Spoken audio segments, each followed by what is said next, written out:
Praise the Lord. கர்த்தருடைய நாமம் மகிமைப்படுவதாக. எனக்கு அன்பான தேவ ஜனமே, தேவ பிள்ளைகளே, இந்த நாளிலும் கர்த்தருடைய வார்த்தையை கேட்கும்படியாக ஆயுதத்தோடு கூட இருக்கிற உங்களோடு கூட தேவனாகிய கர்த்தர் இடைப்படுவாராக, பேசுவாராக. நம்முடைய வாழ்க்கையில் சகலவற்றையும் உண்டாக்குகிறவர் கர்த்தர் மாத்திரமே. சகலவற்றையும் உருவாக்குகிறவர் யெகோவா உசேனு, உருவேற்படுத்துகிற கர்த்தர், உருவாக்குகிற கர்த்தர். The Lord who creates everything, everything. சகலவற்றையும் நம்முடைய வாழ்க்கையிலே உருவாக்குகிறார். யோவான் எழுதின சுவிசேஷம் 1ஆம் அதிகாரம் 3வது வசனத்திலே வாசிக்கிறோம், சகலமும் அவர் மூலமாய் உண்டாயிற்று, உண்டானது ஒன்றும் அவராலே அல்லாமல் உண்டாகவில்லை. சகலமும் அவர் மூலமாய் உண்டாயிற்று, உண்டானது ஒன்றும் அவராலே அல்லாமல் உண்டாகவில்லை. மிக ஆழமான ஒரு வார்த்தை. தேவ பிள்ளையே, தேவ ஜனமே, இந்த வார்த்தையை கேட்டுக்கொண்டிருக்கிற உங்கள் வாழ்க்கையில் தேவன் எதை உங்கள் வாழ்க்கையில் ஏற்படுத்தி இருக்கிறாரோ அது அவரால் உண்டானது, அது அவரால் அருளப்பட்டது. இன்னைக்கு நிறைய பேர் நம்ம சொல்லுவோம், நான் நினைச்ச வாழ்க்கை எனக்கு இல்லை.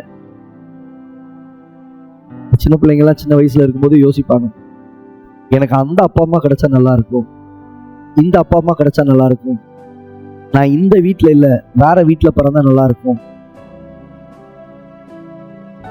நான் இந்த தேசத்துல இல்ல வெளி தேசத்துல பிறந்திருந்தா நல்லா இருக்கும். இல்லப்பா, தேவன் சகலவற்றையும் முன்குறித்திருக்கிறார். வசனம் தெளிவாய் சொல்லுகிறது, அவர் ஆதியிலே முன்குறித்து, ஆதியிலே அதை முன் அறிவித்து. வார்த்தையில் வாசிக்கிறோம், சகலமும் அவர் மூலமாய். ஏதோ தானா நீ இந்த பூமியில வந்து முளைக்கல, தானாய் ஒன்று உங்க வாழ்க்கையில வந்து சகலமும் நடைபெறல. சகலவற்றையும் அவர் தீர்மானித்திருக்கிறார். சகலவற்றையும் அவர் தீர்மானித்திருக்கிறார். உங்க வாழ்க்கையில எதை கொடுக்க வேண்டும் என்பதை கர்த்தர் அறிந்திருக்கிறார். இந்த வார்த்தையை கேட்டுட்டு இருக்கிறீங்கல்ல? ஒருவேளை ஒரு ரவின்ற நபர் இருக்கலாம். அந்த ரவிக்கு யாரை ஏற்படுத்த வேண்டும் என்பதை கர்த்தர் அறிந்திருக்கிறார். சுரேஷுக்கு எதை கர்த்தர் கொடுக்க வேண்டும் என்பதை கர்த்தர் அறிந்திருக்கிறார். ரமேஷனுடைய வாழ்க்கையில எப்படி நடத்த வேண்டும் என்பதை கர்த்தர் அறிந்திருக்கிறார். நம்ம நினைக்கிற காரியம் என்ன? நான் நினைக்கிறது நடக்கல, எனக்கு வேண்டாத காரியங்கள் எல்லாம் வாழ்க்கையில வந்திருக்கு. ஒன்றும் வேண்டாதது அல்ல, தேவன் சகலவற்றையும் நல்லது என்று கண்டார். வேதம் அதைதான் சொல்லுது. ஆதியாகமத்துல 1வது அதிகாரத்தில் வாசிக்கும் பொழுது, ஆண்டவர் சகலவற்றையும் சிருஷ்டித்தார். சிருஷ்டித்து விட்டு கர்த்தர் பார்த்த ஒரு காரியம் என்ன? சகலவற்றையும் நல்லது என்று அவர் கண்டார். இன்னைக்கு உங்க வாழ்க்கையில கர்த்தர் சகலவற்றையும் அவர் ஏற்படுத்துகிறவர், உண்டாக்கினவர், அதை நல்லது என்று கண்டார். அப்ப ஏன் வாழ்க்கையில இவ்வளவு பிரச்சனை? நமக்கு இருக்க கேள்வி அது. அப்ப ஏன் இவ்வளவு போராட்டம்? ஏன் இந்த பாதையில கடினமான காரியங்கள்? ஏன் எனக்கு இவ்வளவு இழப்பு? காரணம் என்ன? அதே ஆதியாகமத்துல 2வது அதிகாரம் 3வது அதிகாரத்துல வாசிக்கும் பொழுது வேதம் சொல்லப்பட்டிருக்கிறது, தேவன் மனஸ்தாபப்பட்டார். எதற்கு? தாம் உண்டாக்கினதான மனுஷனை குறித்து. 6வது அதிகாரத்தில் நம்ம இந்த வார்த்தையை நம்ம வாசிக்கிறோம். மனுஷர்கள் மேல மனஸ்தாபம். காரணம் என்ன? தேவன் நினைத்தது ஒன்று, மனிதன் செய்தது ஒன்று. அப்ப கர்த்தர் என்ன உண்டாக்கும் பொழுது நல்லாதான் உண்டாக்கினார். சகலமும் எனக்கு ஏற்றதை அவர் ஆயத்தப்படுத்தினார். நான் செய்த தவறுகள் என் வாழ்க்கையில் எனக்கு வேண்டாத காரியங்களை கொண்டு வந்து நிகழ்த்தின.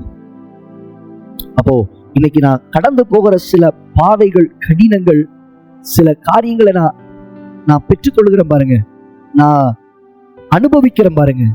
அதெல்லாம் என்ன அப்படின்னா, எனக்கு முன்னு இருந்த தகப்பன் செய்த சில பாவங்கள். எனக்கு முன்னிருந்த என்னுடைய மூதாதையர் செய்த சில தவறுகள், அவர்கள் செய்த பாவங்கள், தவறுகள் என் வாழ்க்கையில் சாபமாக இருந்து என்னை வழிமாறவும், என் வாழ்க்கையில் அது பலவீனங்களையும் இழப்புகளையும் பல பிரச்சனைகளையும் கொண்டு வர ஆரம்பிக்கும். இன்னைக்கு நீ செய்கிற தவறு நாளை உன் பிள்ளைகளை பாதிக்கும் என்பதை மறந்து போய்வார். அப்போ நடக்கிற காரியங்கள் என்ன? தேவன் சகலவற்றையும் நல்லதென்று கண்டு சகலவற்றையும் நடத்த அவர் விரும்பினார். செய்த தவறுகள், பாவங்கள், கர்த்தருக்கு பிரியமில்லாத, அவருடைய சித்தமில்லாத காரியங்களை செய்தது நிமித்தமாய் அநேக இழப்புகளை நாம் சந்திக்கிறோம். உதாரணத்திற்கு, ஒரு குயவன் தன் கைகளிலே களிமண்ணை எடுக்கும் பொழுது அவன் மனதில் ஒரு காரியத்தை அவன் சிந்திக்கிறான். அதை அவன் உருவாக்கும் பொழுது அவன் விரும்புகிற ஒரு பாண்டமாக அதை உருவாக்குவான். சில நேரங்களிலே அவன் கையில் இருக்கும் பொழுதே அந்த களிமண் என்ன செய்கிறதுனா கெட்டு போகிறான். குயவன் விரும்பினது என்ன? அவன் உருவாக்க நினைத்தது, அவன் சிந்தித்து வைத்தது ஒரு நல்ல ஒரு பாண்டத்தை. ஆனால் இந்த களிமண்ணினுடைய தவறுகளோ அதை வேறு விதமான வடிப்பத்திற்கு நேராய் கொண்டு சென்றது. இது குயவனுடைய தவறல்ல, படைக்கப்பட்டு செய்ய நினைக்கிறவனுடைய தவறாய் அது மாற்றப்பட்டது. நம்முடைய வாழ்க்கையை சற்று சிந்தித்து பாருங்கள். தேவன் சகலவற்றையும் சிருஷ்டித்தார், சகலவற்றையும் உண்டாக்கினார். ஆனால் உண்டாக்கப்பட்ட காரியங்களில் சகலவற்றையும் இழப்பதற்கு நாமே காரணர்களாய் இருக்கிறோம். நீங்களே காரணர்களாய் இருக்கிறீர்கள். ஆனால் வார்த்தை சொல்லுகிறது, அவராலே அல்லாமல் ஒன்றும் முடியவில்லை. இன்னைக்கு ஆண்டவர்கிட்ட நாம் கேட்டு பிடிக்க வேண்டியது, ஆண்டவரே, என் வாழ்க்கையில் இழந்த நன்மைகள், இழந்த ஆசீர்வாதங்கள், இழந்த சுகங்கள் சகலமும் உம்மால் உண்டாக்கப்படட்டும். சகலமும் என் தேவனுடைய கரத்தினால் உண்டாக்கப்படட்டும். சகலமும் தேவனுடைய வார்த்தையினால் இன்னும் அதிகமாய் சிருஷ்டிக்கப்படட்டும். இந்த வார்த்தை எங்களுடைய வாழ்க்கையில் சகலவற்றையும் அது சீர்படுத்தட்டும், நேர்படுத்தட்டும். அங்கே வசனத்தின்படி சகலமும் அவர் மூலமாய் உண்டாயிற்று, உண்டானது ஒன்றும் அவராலே அல்லாமல் உண்டானது. மனதுக்குள்ள இருக்குல்ல எல்லா நெகட்டிவ் தாட்ஸ் எல்லாத்தையும் தூக்கி போட்டிருக்கு.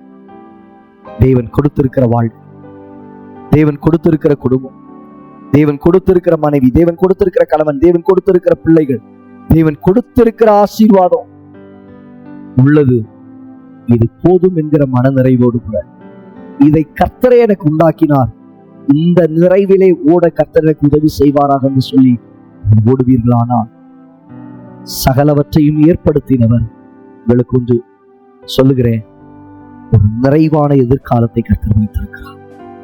இன்றைக்கு ஒருவேளை அது கடினமாய் இருக்கலாம். சகலவற்றையும் கர்த்தர் நல்லதென்பதை அவர் காண்கிறார். சீராய் உங்களை தூக்கி நிறுத்துவார். சகலமும் அவரால் உண்டாகும், அவராலே அல்லாமல் ஒன்றும் உண்டாகவில்லை.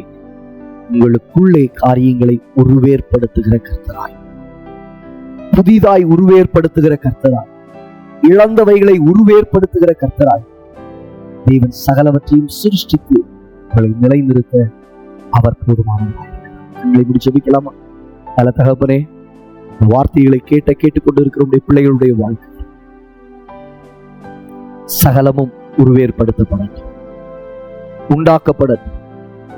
சகலமும் அவர் மூலமாய் உண்டாயிற்று, உண்டானது ஒன்றும் அவராலே அல்லாமல் உண்டாகவில்லை என்பதை சிந்திக்க புரிந்து கொள்ளக்கூடிய எண்ணத்தை, இருதயத்தை உடைய பிள்ளைகளுக்குள்ளாக சிருஷ்டிக்கிறார்.